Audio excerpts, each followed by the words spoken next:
Su Viešpaties prisikėlimo švente visus. Apaštalas Paulius rašė ir meldė, kad pažinčiau jį, jo prisikėlimo jėgą, dalyvavimą jo kentėjimuose ir suaugčiau su jo mirtimi. Tegul šią nuostabią dieną, šią nuostabią šventę mūsų malda irgi būna tokia pati, kad kiekvieną dieną vis labiau pažintume jo prisikėlimo jėgą. Kviečiu, kad mes atsistotume ir pasimelstume prieš Dievo žodį.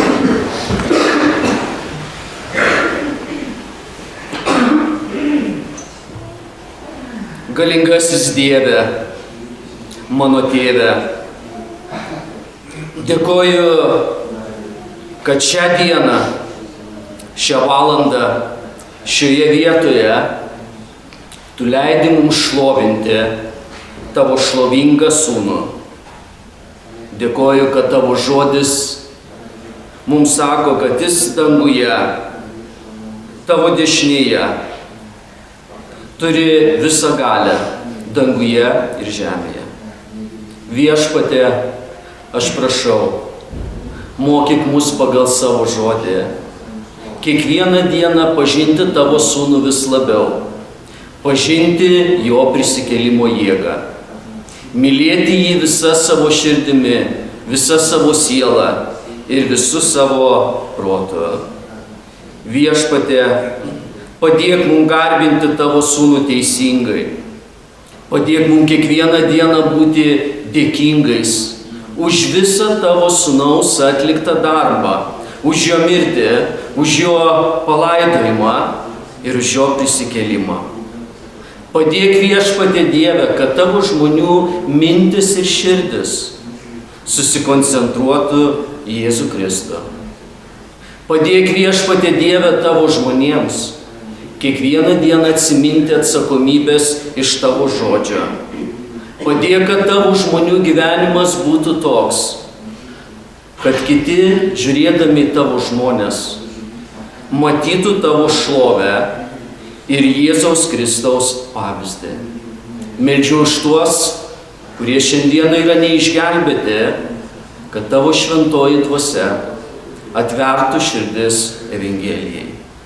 Viešpatie, būk pagarbintas, pašlovintas ir padėk mums dabar, kad atsiversime Tavo nuostabų, Tavo šventą, Tavo įkvėptą, Tavo žodį, kuris neturi klaidų, kuris yra galingas ir paveikus, kuris yra vedlys mūsų gyvenimuose ir žiburys mūsų kiekvienam žingsniui. Dėkoju Tau už viską ir garbinu Tave per Viešpatį Jėzų Kristų. Amen. Ačiū, malonėkit sėsti. Džiugu Jūs matyti šiandien Viešpatės namuose ir be abejonės vėl didelis palaiminimas atsiversti Dievo žodį. Iš Dievo malonės, tai yra 21 mano pamokslavimo metai ir kiek atsimenu visus praeitus 20 metų, tą sekmadienį, kada bažnyčia susirinkdavo pagarbinti Kristų dėl jo prisikėlimo, visada atsiversdavau kažkokį tekstą, kuris buvo tik apie prisikėlimą. Bet po 20 metų įvyko kažkas skirtingai, kada reikėjo ruoštis Dievo žodžiui. Ir šiandien aš norėčiau ypatingai jo prisikėlimą, tą svarbų įvykį sujungti su dar vienu labai svarbiu įvykiu, be kurio nebūtų buvę prisikėlimo, be kurio nebūtų buvę nuodėmių atleidimo, be kurio nebūtų buvę nusidėjėlių išteisinimo. Tai be abejonės Jėzaus Kristaus mirtis. Aš noriu su Jumis šiandieną atsiversti vieną iš svarbiausių skyrių visoje Biblijoje. Aš noriu šiandieną dar kartą su Jumis pamąstyti apie tą skyrių ir apie tas tiesas. Ir visas skyrius turi vieną centrą, turi vieną, į kurį mes šiandien susikoncentruosime. Ir be abejonės tai Viešpats Jėzus Kristus. Aš kviečiu, kad mes atsiverstume Izaijo 53 skyrių. Senajame testamente, Izaijo 53 skyrius. Senajame testamente ir mes žvelgsime šiandieną visi kartu į šios skyriaus tiesas. Izaijo 53 skyrius. Senajame testamente. Ir kada jūs atsivertate savo Biblijas, aš kviečiu, kad jūs pažvelgtumėte į jas, kada skaitysiu visą šitą skyrių nuo 1 iki 12 eilutės. Dievo žodis, Izaijo 53 skyrius, nuo 1 iki 12 eilutės. Kas patikėjo mūsų skelbimu ir kam buvo preikšta viešpaties ranka?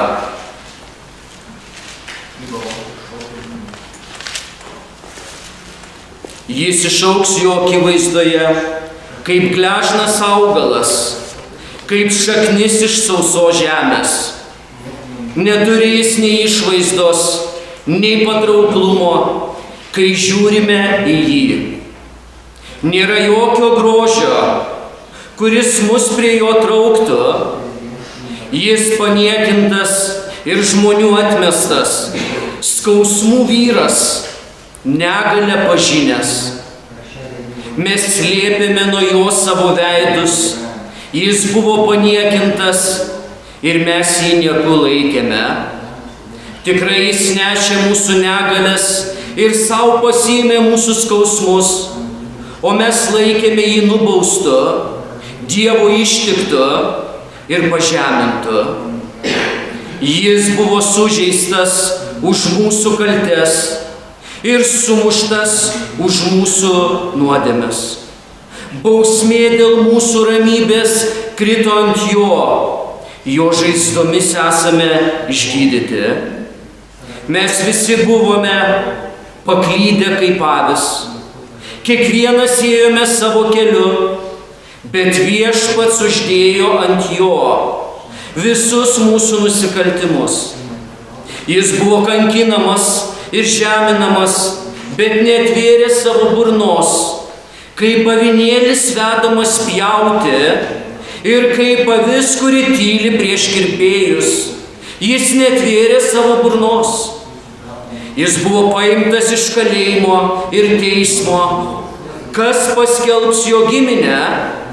Nes jis buvo atskirtas nuo gyvųjų šalies ir varginamas dėl mano tautos nusikaltimo. Jam paruošė kapą su nedorėliais, su turtingais po jo mirties, nors jis nepadarė nieko blogo ir jo lūpose nebuvo melo. Bet viešpats panorėjo jį sumušti, jis atidavė jį skausmui. Kai tu padarysi jo sielą auka už nuodėmę, jis matys savo palikuonis, jo dienos bus prailgintos ir jo rankomis viešpatės valia bus įvykdyta. Jis matys savo sielos vargą ir bus patenkintas. Per savo pažinimą mano teisusis tarnas nuteisins daugelį, nes jis neš jų nusikaltimus.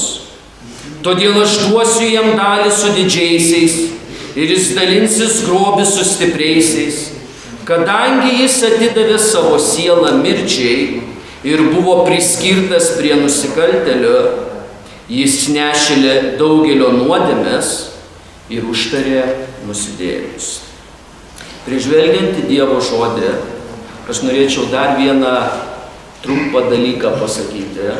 Man labai malonu šiandieną matyti vieną brangų garbaus amžiaus žmogų. Marijonai, toks džiaugsmas jūs matyti viešpatės namuose. O dabar grįžkime į Izaijo 53 skyrių.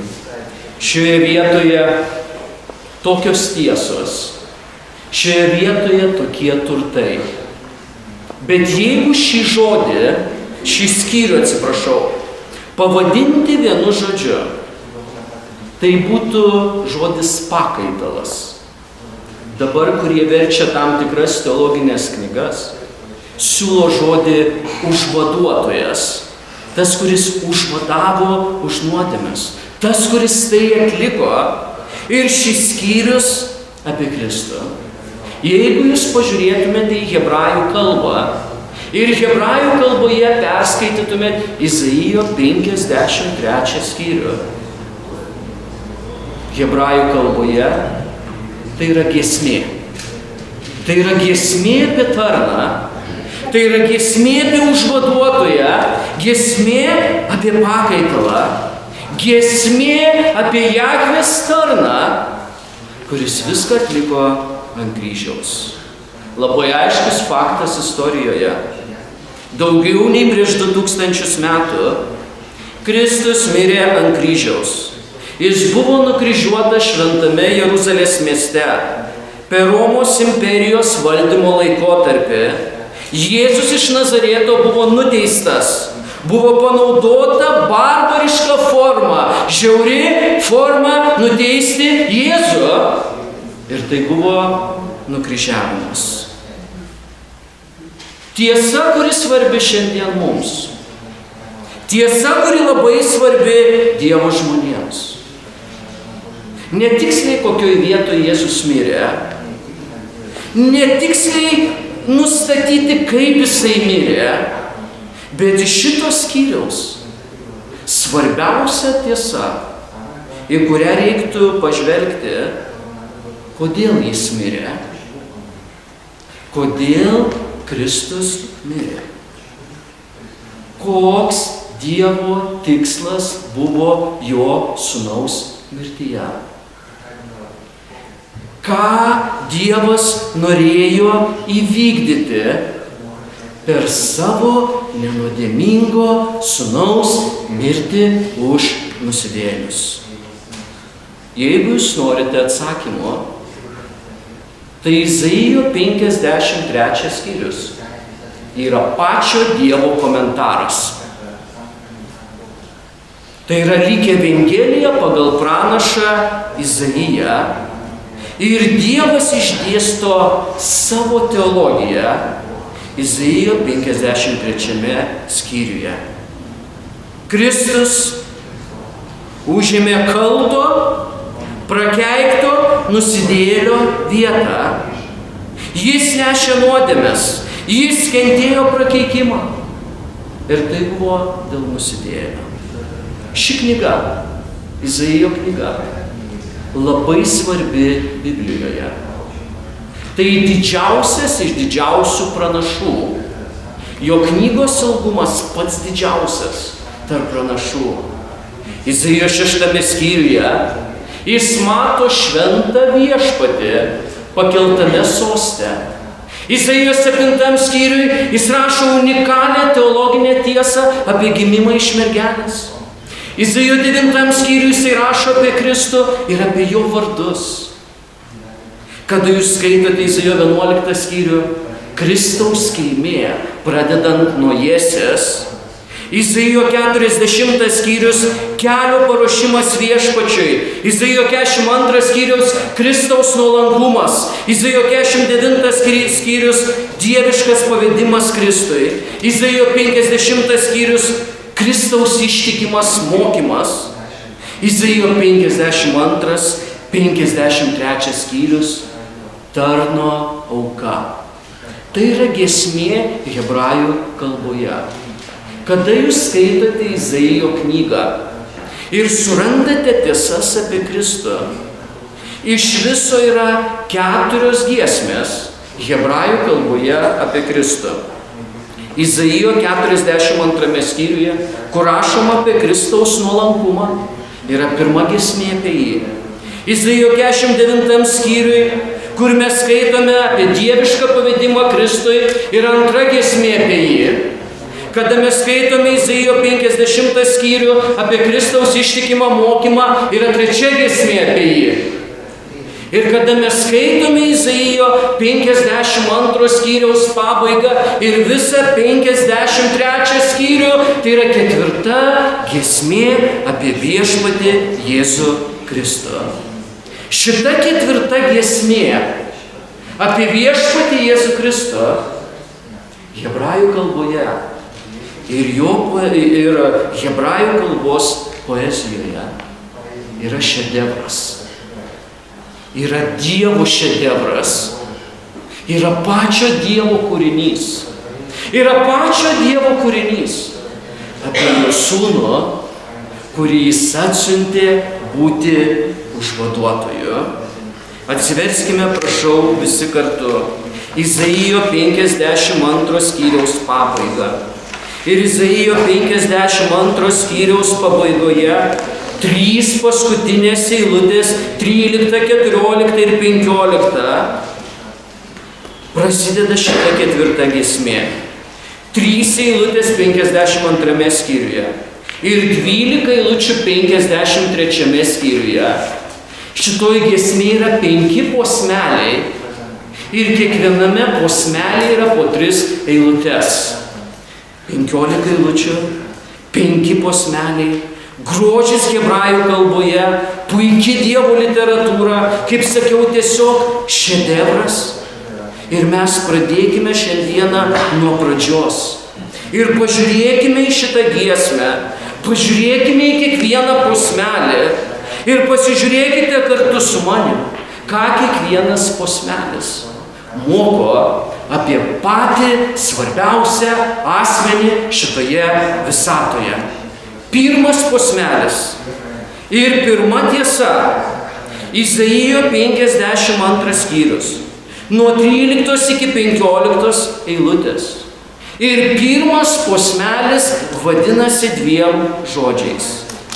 Aukščiausias išaukštinimas. Pirmas posmelis. Izaijo 52 skyrius. Nuo 13 iki 15 eilutės. Aukščiausias išaukštinimas. Pažiūrėkite į Dievo žodį nuo 13 eilutės. Štai mano tarnas elgsis išmintingai. Jis bus išaukštintas, išgirtas ir labai kilnus. Kaip daugelis baisėjosi tavimi, kaip jo veidas buvo nežmoniškai sudarkytas. Jis buvo nepanašus į žmogų. Jis daugelį tautų nustebins. Karaliai jo akivaizdoje užsičiaups. Apie ką jiems niekada nebuvo pasakyta, jie matys. Ir ko jie niekad negirdėjo, jie supras. Pirmas posmelis. Aukščiausias išaukštinimas. Ir kada jūs pradedate skaityti pirmą stulpelį 52 skyriuje ir skaitote iki 53 skyriaus pabaigos 12 eilutės, tai lyg biografijos faktai. Tai lyg biografijos faktai. Ir mes žinome viską, jeigu jūs rašytumėt biografiją apie Kristų, jūs rašytumėt viską turbūt iš pat pradžioje. Gimė Betliejuje, gyveno, darė stebuklus, mokė mokinius, buvo teisiamas, buvo nukryžiuotas, buvo palaidotas, prisikėlė garbėje ir užžengė į dangų. Kada Dievas rašo per Izaiją, jis pradeda Kristaus aprašymą nuo pačios pabaigos. Jis bus išaukštintas. Pažiūrėkite, kaip prasideda 13 eilutė. Pirmas posmelis šitos giesmės, kur viskas apie Kristų. 13 eilutė pats pirmas žodis iš 4 raidžių, labai paprastas, bet labai svarbus. Štai, ką jūs darote, kada mažas vaikas jums nori kažką parodyti, kada jisai auga ir jisai sako, tėti, mama, močiutė, dedu, broli, sesė, štai. Žodis štai atkreipia dėmesį. Ir kada Dievas atkreipia dėmesį štai, neleisk, kad tai praplauktų pro šalį. Neleisk, kad tai praplauktų kažkur čia. Neleisk, kad tai praplauktų kažkur čia. Štai tarnas Jėzus Kristus elgsis išmintingai. Ką reiškia Kristui? Kaip tarnui elgtis išmintingai. Mokiniai vieną kartą jo klausė, mokytojau, kodėl tu nevalgai? Ir jis pasakė, mano maistas yra vykdyti valią to, kuris mane atsiuntė.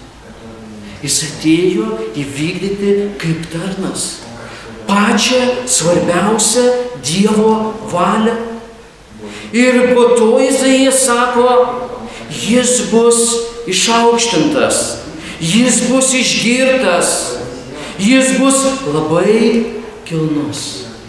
Šis tarnas, tai ką jis atliko, jis buvo sėkmingas, jis triumfavo, jis prisikėlė, jis neliko kape, jis sužengė į dangų, jis sėdi Tėvo dešinėje, jis turi visą valdžią danguje ir žemėje. Jis bus išaukštintas, jis bus išgirtas, jis bus labai kilnus. Izaijas 6 skyriuje. Izaijas mato regėjimą. Ir regėjime jis mato viešpatį pakeltame soste, kurio rūbas pripildo šventyklą.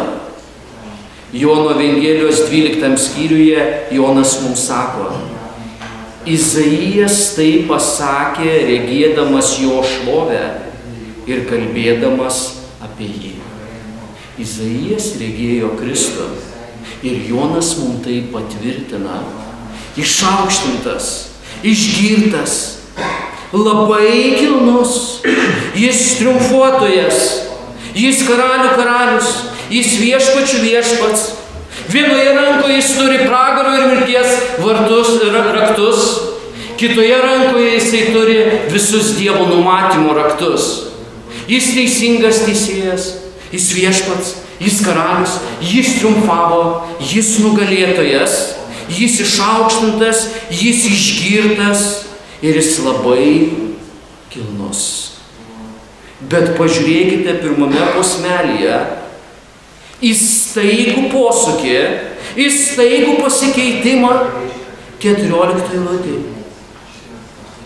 Kaip daugelis baisėjosi tavimi, taip jo veidas buvo nežmoniškai sudarkytas, jis buvo nepanašus į žmogų. Netikėtas pasikeitimas. Išaukštintas Jahvės tarnas. Juo baisėjosi. Kodėl? Jo išvaizda sudarkyta. Eilutės pabaiga sako, jis buvo nepanašus į žmogų. Jis taip kentėjo, jį taip niekino, jį taip mušė, elgesys su juo buvo brutalus, jis taip buvo pažemintas,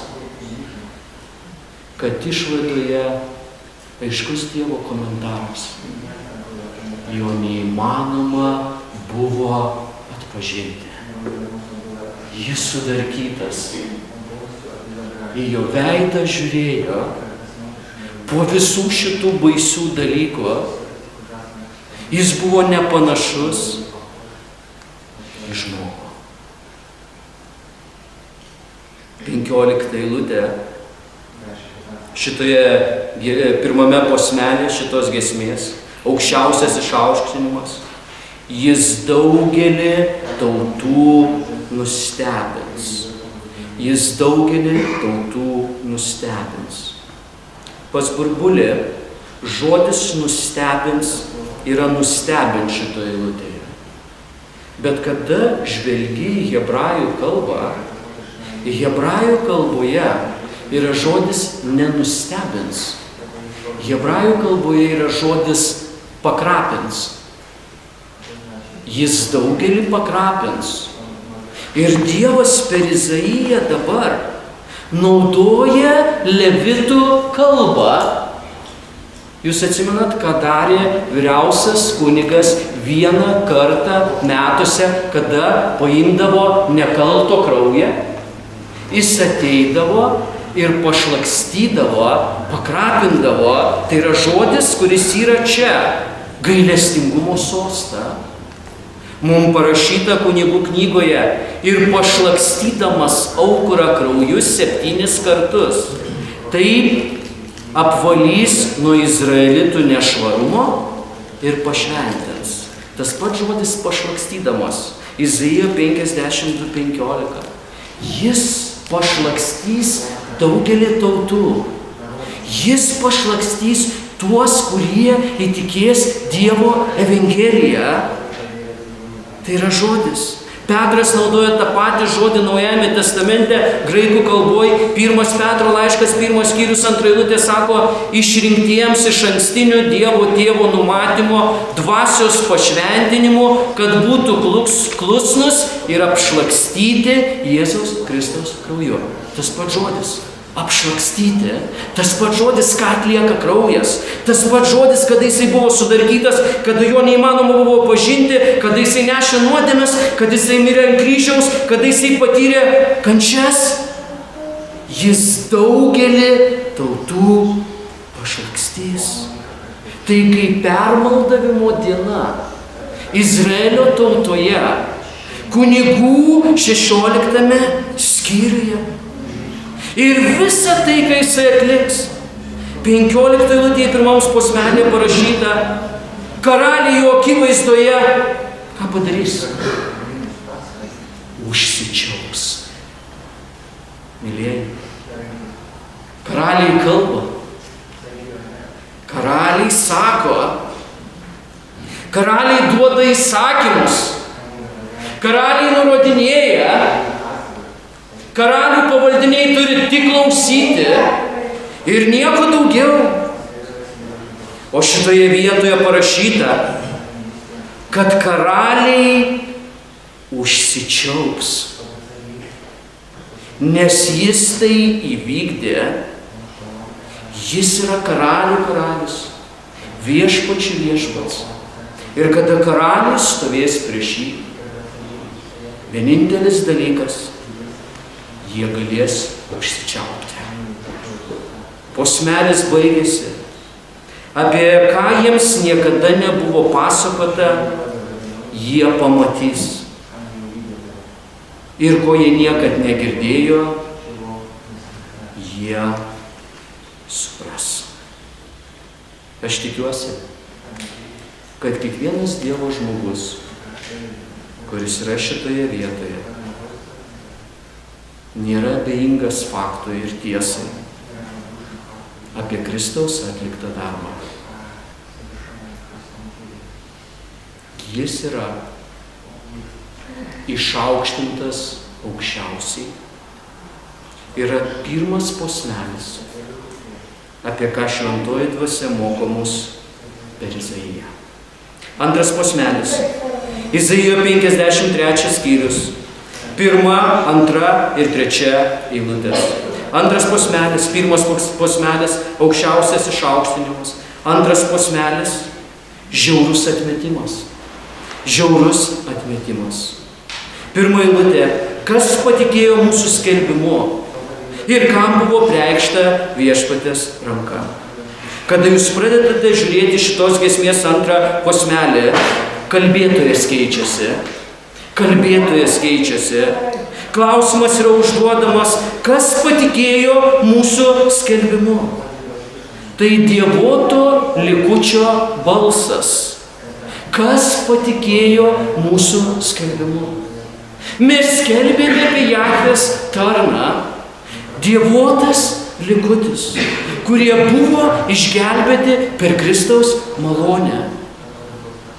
Klausia, kas patikėjo mūsų skelbimu ir kam buvo apreikšta viešpatės ranka. Kas patikėjo? Kas patikėjo šito skelbimu? Kiek žmonių šiandieną tiki šito skelbimu?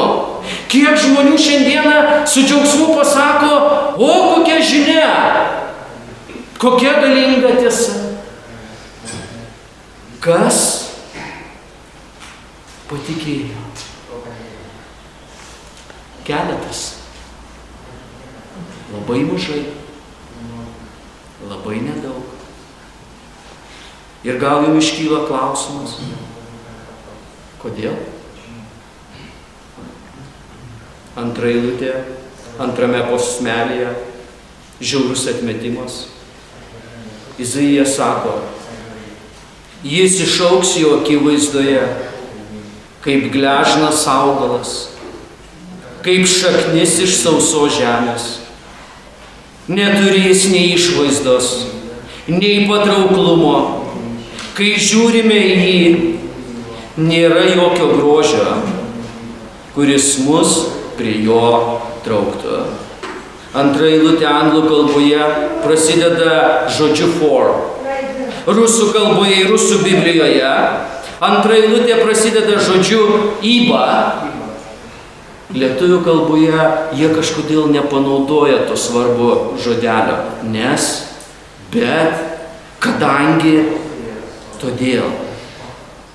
Kada yra šitas žodelis anglų kalboje for, rusų kalboje iba, tai paaiškina praeitą eilutę ir pasako labai aiškią priežastį, kodėl mažai patikėjo dievoto likučio skelbimu. Pažiūrėkite, jis išaugs, Kristus išaugs, žemiška tarnystė, žemiškas gimimas, jo akivaizdoje, Tėvo akivaizdoje. Ir dabar pasižiūrėkite, išaugs kaip kas? Kaip gležnas augalas, kaip šaknis iš sausos žemės, kaip gležnas augalas. Ar tai yra skirtumas tarp jūsų filmų, kuriuos jūs matote apie Kristų ir kurį vaidina dažniausiai pats gražiausias pasaulio aktorius? Jis išaugs kaip gležnas augalas, kaip šaknis iš sausos žemės. Nieko ypatingo, jis negimė prabangiuose rūmuose, jis negimė šilko pataluose, jo šeima nežymi, su asiliuku nukeliavo į susirašymo vietą. Ar jūs atsimenate Evangelijoje užduotą klausimą, ar gali kažkas kilti gero iš Nazareto? Ar iš ten kažkas gali gero kilti? Jis neturi išvaizdos. Taip sako eilutė, jis neturi išvaizdos. Jeigu verstumėte šitą eilutę tiesiogiai iš hebrajų kalbos, eilutės prasmė, jis nulis. Jis nulis. Jo išvaizda nulis. Nieko nėra jame, kas mums patiktų. Jis neturi nei išvaizdos. Jis neturi nei patrauklumo. Ir Izaijas sako, jokio grožio, kas prie jo trauktų. Tai ne roko žvaigždė. Tai ne Lady Gaga, apsikaršiusi mėsom. Atsiprašau, tai ne Biberis. Tai ne Ala Pugačiova.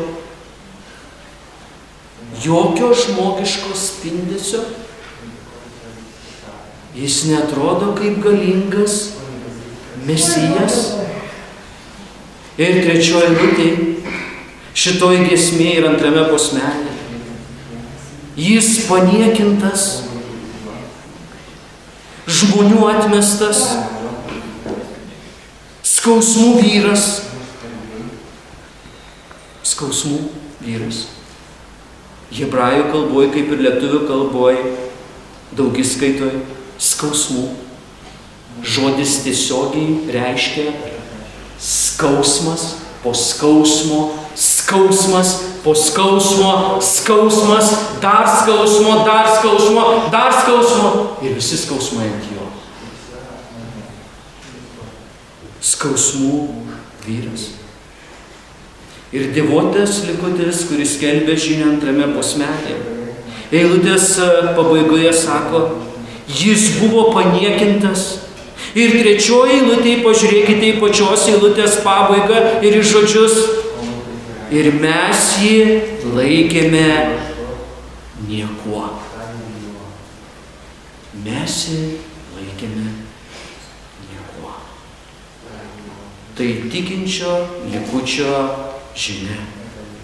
Neišgelbėtas žmogus jo nevertina iki tol, kol Dievas netveria supratimo apie savo sūnų.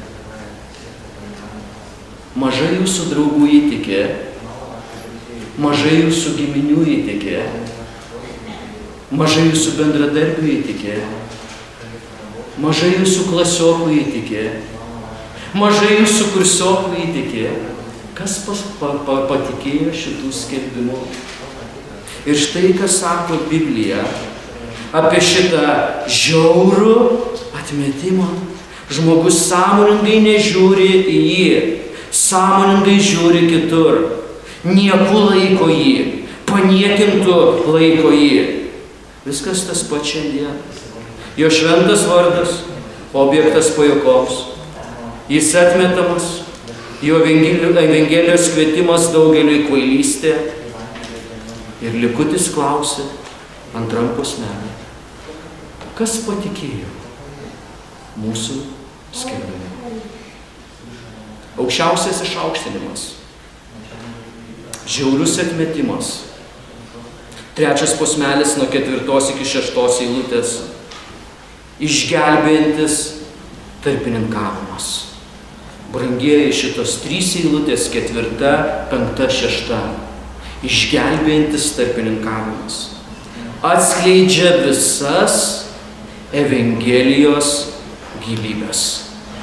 Atkreipkite dėmesį Dievo žodyje, kada pradedame 3 posmelį išgelbėjantis tarpininkavimas į 4 eilutę ir kokiu žodžiu eilutė prasideda. Tikrai.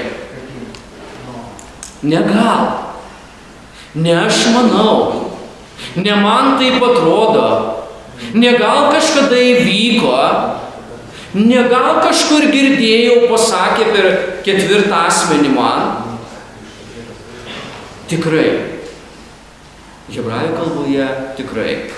Graikų kalboje Naujajame testamente šitas žodis būtų iš tiesų, iš tiesų. Iš tiesų, iš tiesų. Tikrai. Jis nešė mūsų negalės.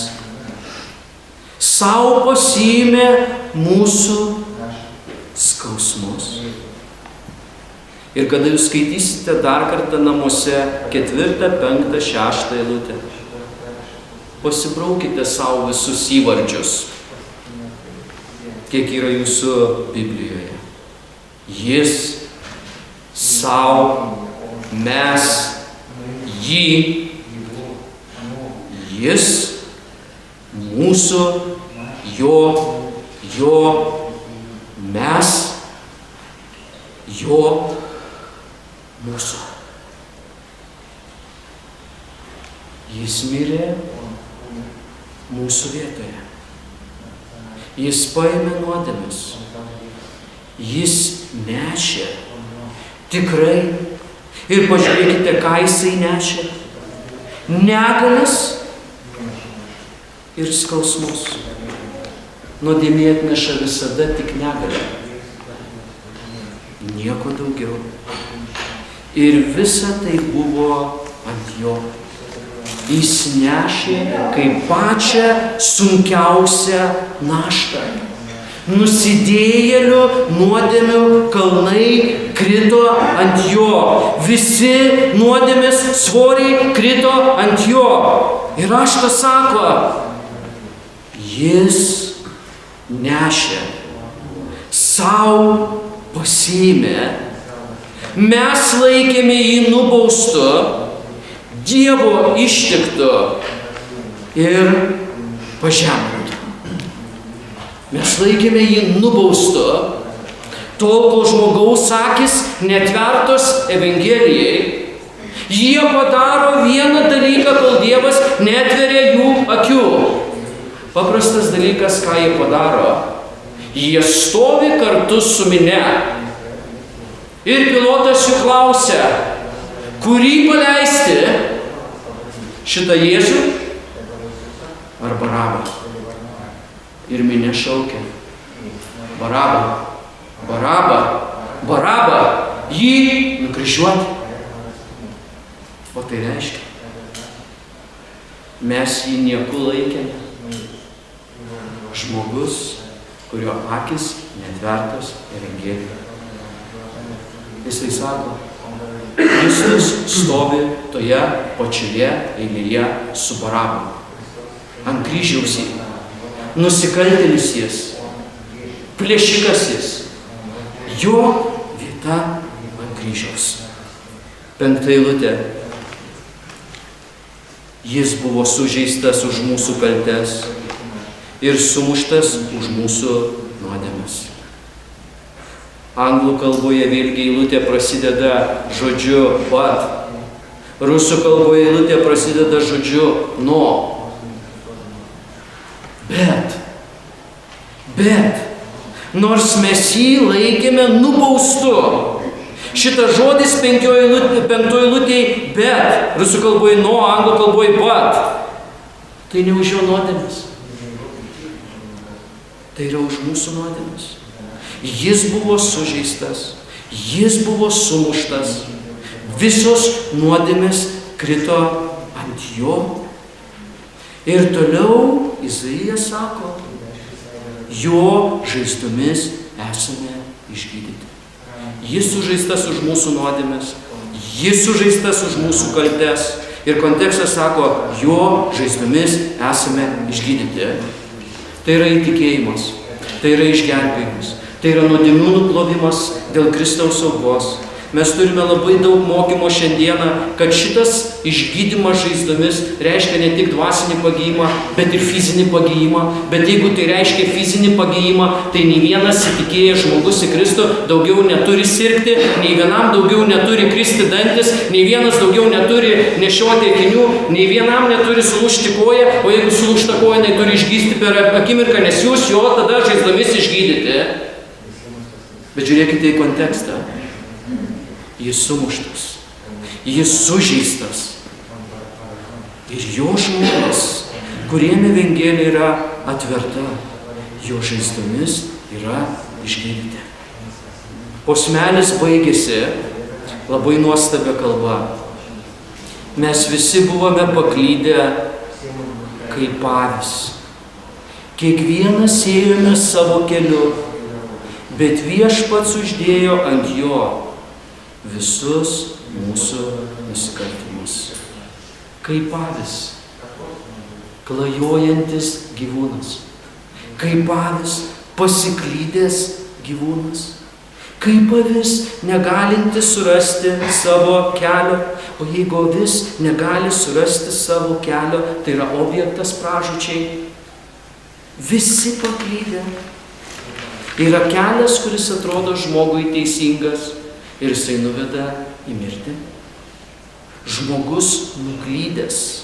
Ir 6 eilutė sako, visi, kiekvienas ėjo savo paties keliu, gyveno savo malonumams, savo nuodėmėms ir Viešpats uždėjo ant jo visus mūsų nusikaltimus. Romiečiam 4:25 sako, paaukota dėl mūsų nusikaltimų ir prikelta mums išteisinti. 1 Korintiečiam 15:3 moko, pirmiausia jums perdaviau tai, ką pats gavau, kad Kristus numirė už mūsų nuodėmes pagal raštus. Galatams 1:4 sako, kuris atidavė save už mūsų nuodėmes, kad išgelbėtų mūsų nuo dabartinio blogo amžiaus pagal mūsų Dievo ir Tėvo valią. 1 Petro 3:18 moko, ir Kristus vieną kartą kentėjo už nuodėmes, teisusis už neteisiuosius, kad mus nuvestų pas Dievą, beje kūnų numarintas, bet atgaivintas dvasia. Tai didelė kaina, tai didi auka.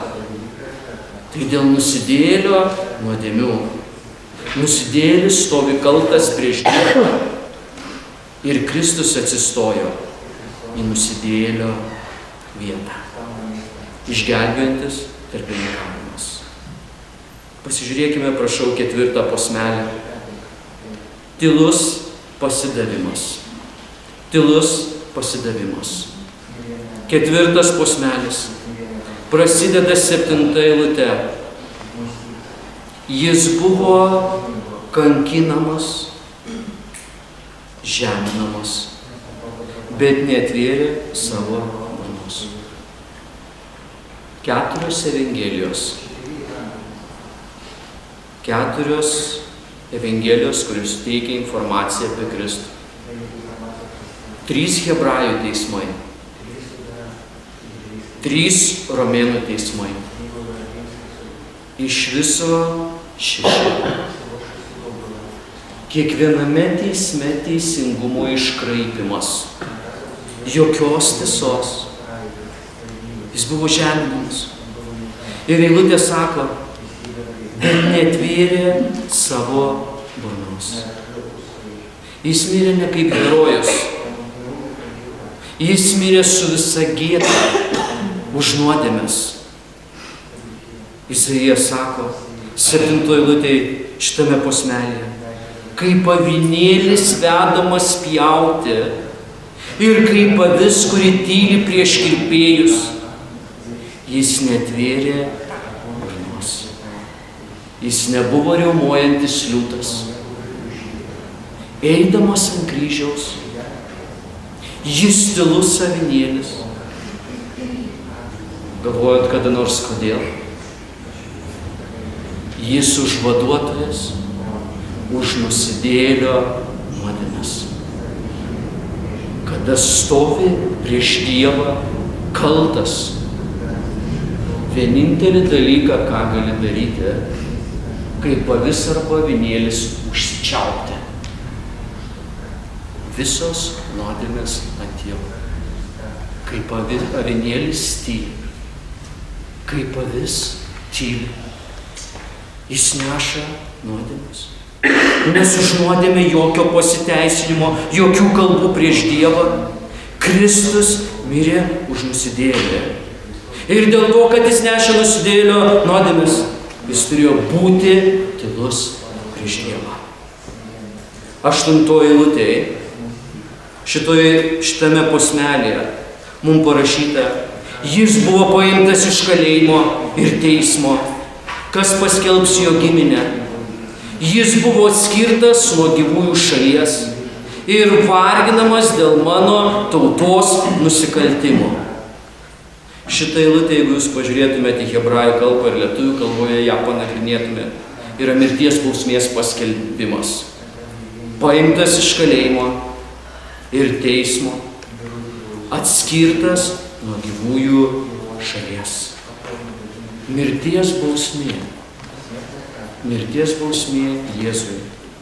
Romos imperijoje skelbė nusikaltėlis, piktžodžiautojas. Jis turi patirti viešą gėdą ir bus pasmerktas mirti. Jis bus atskirtas. Ir kada mes skaitome šitą eilutę, eilutės pabaiga sako, dėl mano tautos nusikaltimo, jeigu jūs pažiūrėtumėte truputėlį tiksliau, žodis tauta verčiama žodis žmonės. Jis bus atskirtas, jam bus paskelbta mirties bausmė. Jis eis ant kryžiaus dėl mano žmonių nusikaltimų.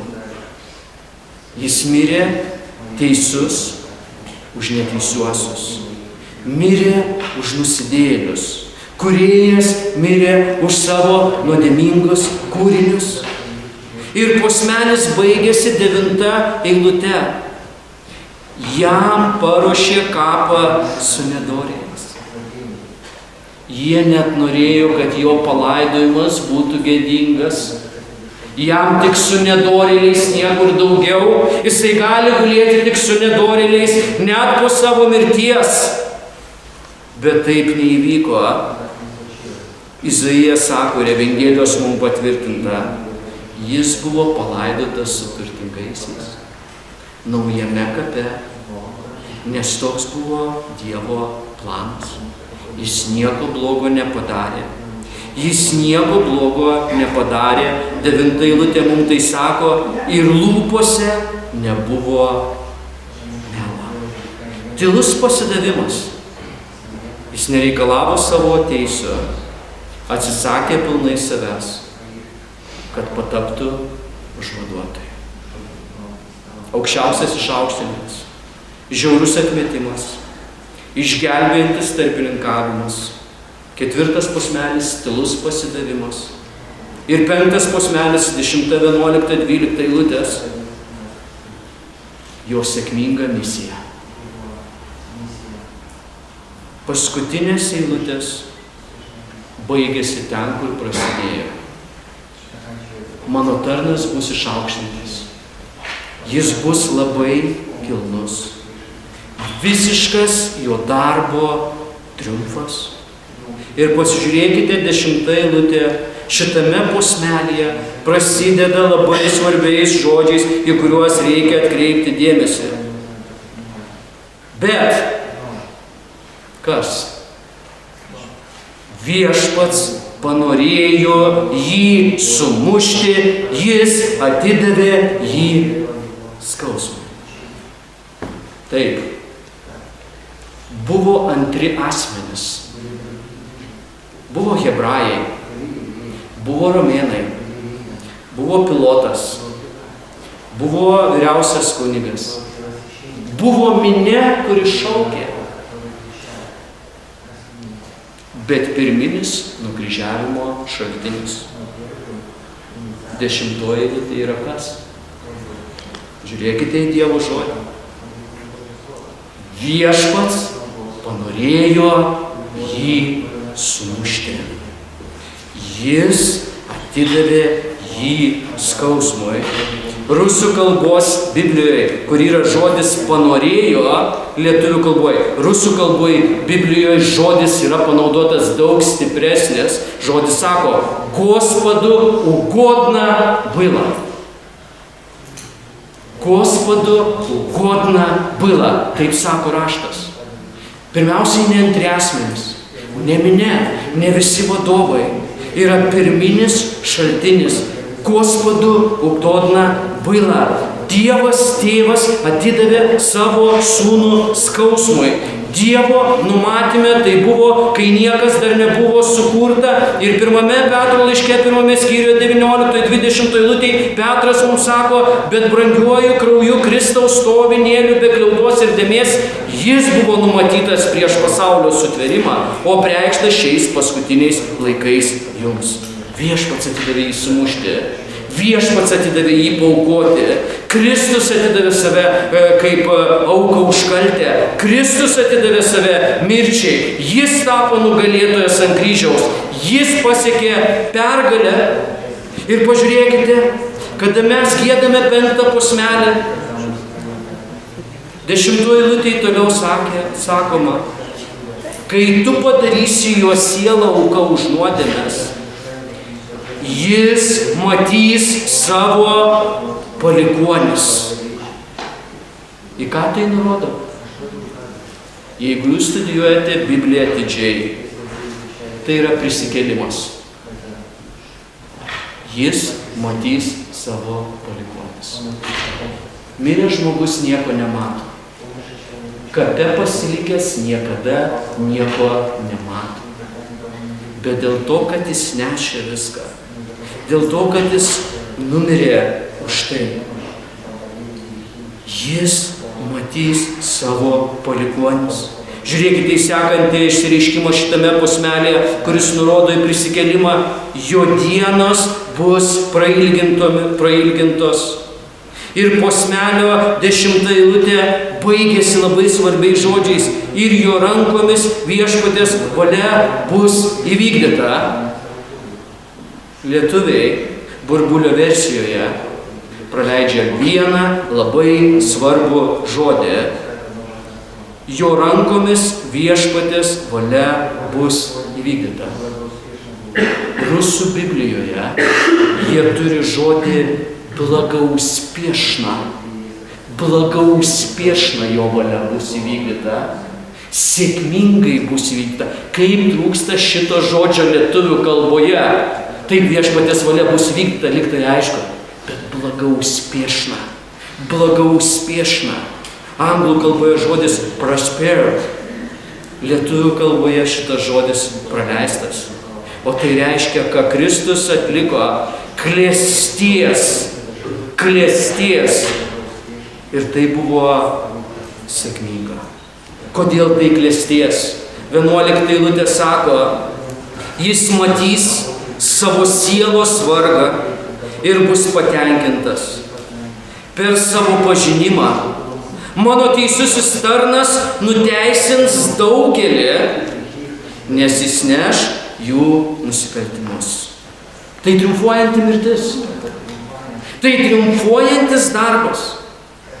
Tai triumfo vertas faktas.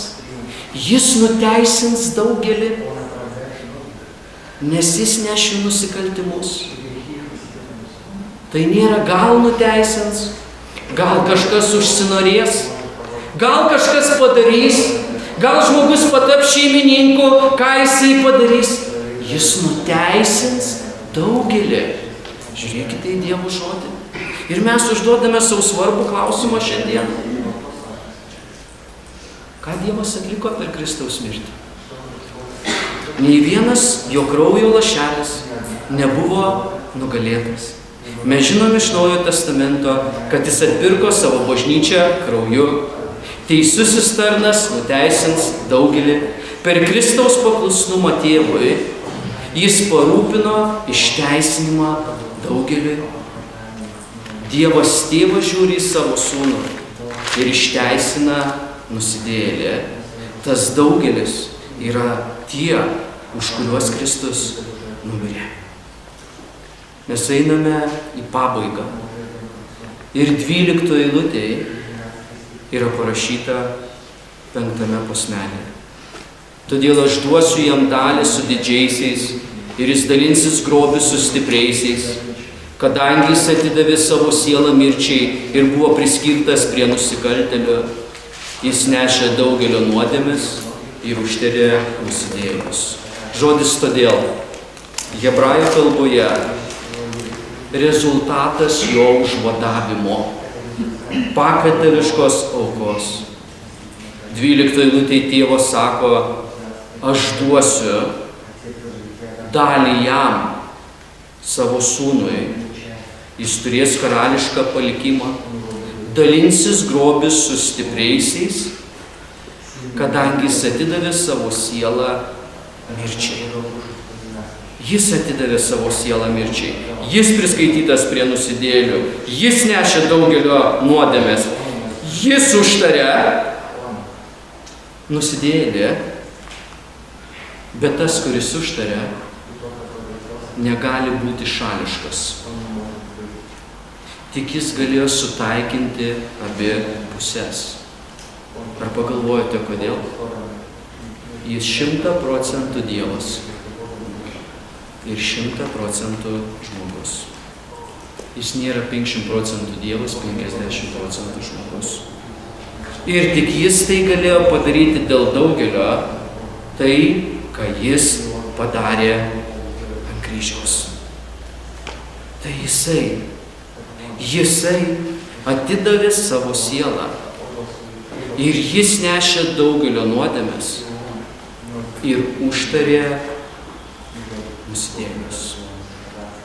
Tau reikia šiandien užtarėjo, kuris atstovautų tave prieš Dievą. Tik jis gali būti tas advokatas, kurio tau reikia. Ir jis niekada nepralaimėjo nei vienos bylos. Jis tai daro savo pakaitališkos aukos pagrindu. Išteisintas ir aprengtas jo teisumu ir priimtinas prie malonės sosto. Jeigu tu šiandien be Kristaus, jeigu tavo gyvenimas nepavestas į jo rankas, jeigu tu nesi atgimęs iš šventosios dvasios, maldauju tave, bėk pas jį atleidimo. Bėk pas jį atleidimo. Jeigu tu šiandien esi Dievo vaikas, šita giesmė gieda tau apie aukščiausią išaukštinimą, apie žiaurų atmetimą, apie išgelbėti tarpininkavimą, apie tylų pasidavimą ir jo sėkmingą misiją. atiduokime garbę šiandieną jam. Garbę tik jam. Tik jis laimėjo pergalę savo žmonėms. Per amžių, amžius, amžių, amžius. Amen. Pasimelskime.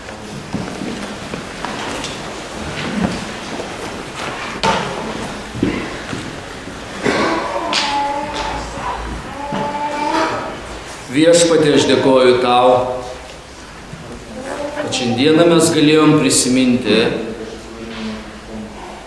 šį svarbų skyrių iš tavo žodžio. Viešpatie, kiek daug turtų jame, dvasinių turtų, kokia gili evangelija, nepaviršutiniška, bet gili evangelija. Koks gilus ir svarbus tavo sūnaus atliktas darbas, jo mirtyje ir prisikėlime. Dėkojame, kad tavo žodis atskleidžia, kad visas šis darbas buvo sėkmingas. Dėkojame, kad tavo sūnus dėl mūsų stovėjo kaip kaltas prieš tave, kaip avinėlis negalintis pratarti nei vieno žodžio, kaip tylėvis prieš savo kirpėjus. Viešpatie, mūsų žmogiškos smegenis net nesutalpina, kiek nuodėmės svorio buvo užkrauta ant jo, kokie nuodėmės kalnai krito ant tavo sūnaus pečių, kokias negalės ir kokius skausmus, tai yra skausmo po skausmo, skausmo ir po skausmo jis patyrė. Padėk, kad tavo žmonių žinia visada būtų apie Kristų nukryžiuotojų, taip kaip moko žodis, kad jis mirė už nuodėmes. Mes matome, kad išoriškai jis kaip gležnas augalas buvo be išvaizdos ir niekas nepritraukė prie jo. Bet mes dėkojame už tavo evangelijos grožį, už tavo evangelijos gyvybę, kad tavo evangelija atveria nusidėjėlio širdį ir išgelbėja Kristaus pakaitališkąją auką.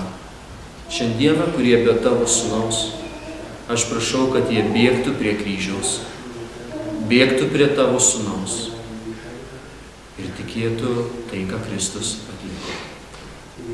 Tavo žmonėms padėk visą laiką gerėti šituo darbu, dėkoti už tai ir suvokti, kokį darbą Kristus ant kryžiaus atliko. Būti dėkingiems, kad jis prisikėlė ir kad jis šiandien yra karalių karalius ir viešpačių viešpats, prieš kurį užsičiaups kiekviena burna. Padėk kiekvienam tavo žmogui būti nuolankiam prieš tave, nusilenkti prieš tavo sostą ir prieš tavo didybę. Dėkojame tau už šią giesmę Izaijo knygoje. Per viešpatį Jėzų Kristų viso to meldžiu ir dėkoju. Amen.